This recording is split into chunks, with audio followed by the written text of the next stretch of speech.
মাওলানা আব্দুল হামিদ খান ভাসানী ভারত উপমহাদেশ সহ বাংলাদেশের একজন বিশিষ্ট রাজনীতিবিদ ছিলেন। 1910-এর দশকে মাওলানা আব্দুল হামিদ খান ভাসানী উচ্চশিক্ষার জন্য দেওবন্দ মাদ্রাসায় পাড়ি জমান, যেখানে তার সাথে পরিচয় হয় রেশমি রুমাল আন্দোলনের অন্যতম নেতা শাইখুল হিন্দ মাওলানা মাহমুদুল হাসান দেওবন্দির সাথে। প্রথম বিশ্বযুদ্ধের পরে 1920-এর দশকে ভাসানীর রাজনৈতিক জীবন শুরু হয়। তখন তিনি ব্রিটিশ ভারতের গ্রামীণ ও কৃষক সমস্যা নিয়ে কাজ করতেছিলেন। প্রথম দিকে তিনি মুসলিম লীগ বা ব্রিটিশ বিরোধী আন্দোলনের সঙ্গে সরাসরি যুক্ত হননি, কিন্তু গ্রামীণ দারিদ্র্য, কৃষকদের উপর অত্যাচার এবং জমিদার শ্রেণীর অন্যায় দেখে তিনি ধীরে ধীরে কৃষক আন্দোলনের সাথে সক্রিয় হন।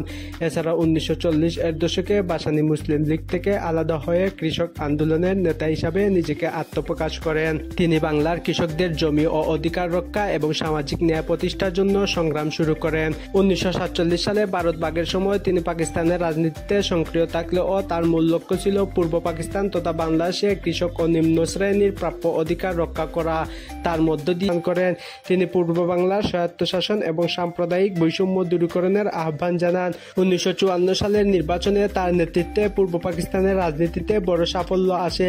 এই সময় তিনি কৃষক এবং নিম্নবর্গের নেতা হিসাবে দেশজুড়ে পরিচিতি লাভ করেন। মাওলানা ভাসানীর রাজনৈতিক দর্শন সবসময় জনগণ কেন্দ্রিক ছিল।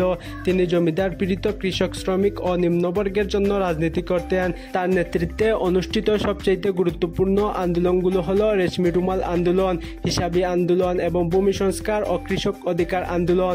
1930 থেকে 1959 সালের মধ্যে তার রাজনীতির মূল লক্ষ্য ছিল কৃষকদের নিয়ে। অন্যদিকে 1960-এর দশকের শুরুতে মাওলানা ভাসানী পূর্ব পাকিস্তানের আওয়ামী লীগের সভাপতি হিসাবে তৎকালীন প্রেসিডেন্ট আইয়ুব খানের স্বৈরশাসনের বিরুদ্ধে সোচ্চার হন। তিনি পূর্ব পাকিস্তানের স্বায়ত্তশাসনের দাবি জোরালো করে তোলেন এবং কৃষক শ্রমিকের অধিকার আদায়ের ধারাবাহিক আন্দোলন চালান।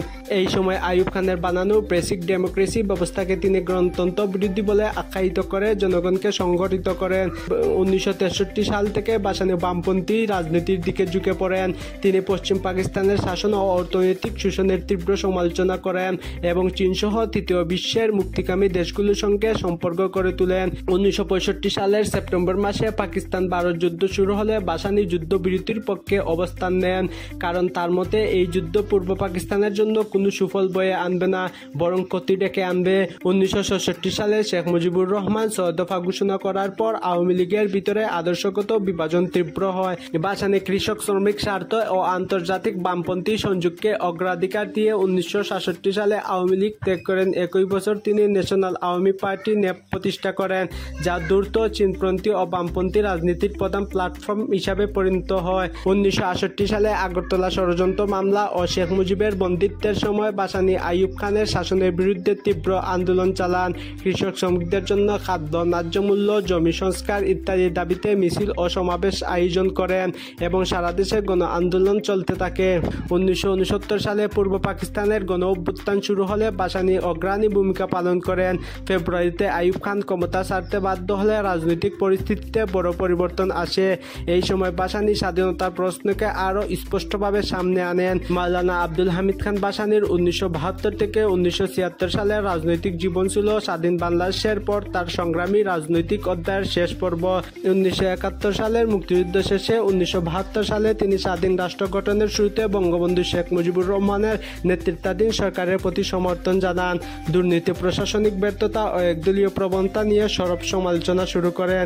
তিনি কৃষি উৎপাদন বাড়ানো, খাদ্য সংকট মোকাবেলা, ন্যায্য জমি বন্টন ও গ্রামীণ অর্থনীতির উন্নয়নের জন্য কর্মসূচি দেন এবং সরকারের একদলীয় রাজনৈতিক প্রবণতার বিরুদ্ধে তিনি স্পষ্ট অবস্থান নেন। 1976 সালে তার স্বাস্থ্য দ্রুত অবনতির দিকে গেলে তিনি কৃষক, শ্রমিক অধিকার ও তৃতীয় বিশ্বের মুক্তি আন্দোলনের পক্ষে অবস্থান ধরে রাখেন। পাকিস্তান ও ভারত দুই দেশের প্রতি নিরপেক্ষ নীতি বজায় রাখার পক্ষে মত দেন।